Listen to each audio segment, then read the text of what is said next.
Le vrai faux, Géraldine Vosner, est donc la grogne toute neuve des patrons contre Emmanuel Macron. Des patrons qui fulminent contre la volonté confirmée du gouvernement de taxer les contrats courts pour soulager l'assurance chômage, stimuler l'embauche en CDI. Absurde, inutile, affirme François Asselin, président de la Confédération des PME. Les CDD sont déjà surtaxés. Cette taxation n'a absolument pas ralenti le rythme des contrats courts. Et deuxièmement, c'est très peu contributif au régime d'assurance chômage. Les CDD déjà surtaxés. Et ça ne marche pas, vrai ou faux ?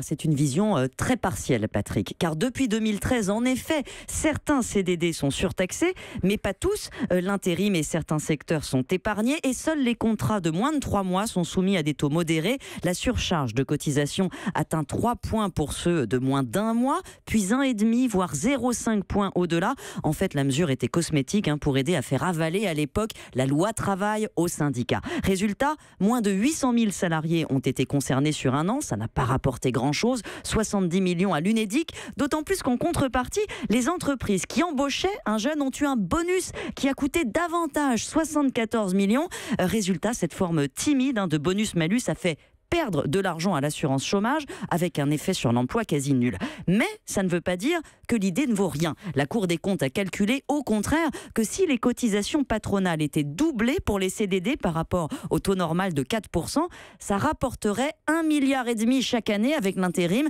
Ça n'est pas rien quand on se rappelle le déficit de l'Unédic, plus de 3,5 milliards.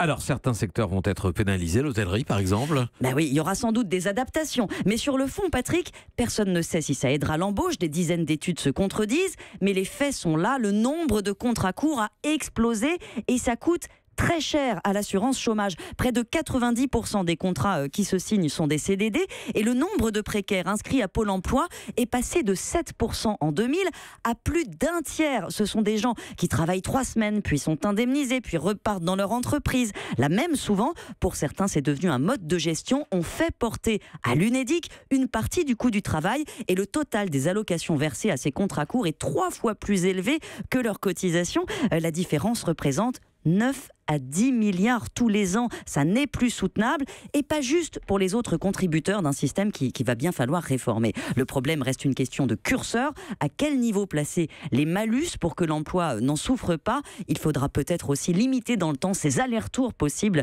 entre Pôle emploi et les entreprises. Merci à vous, Géraldine Vosner. Europe 1.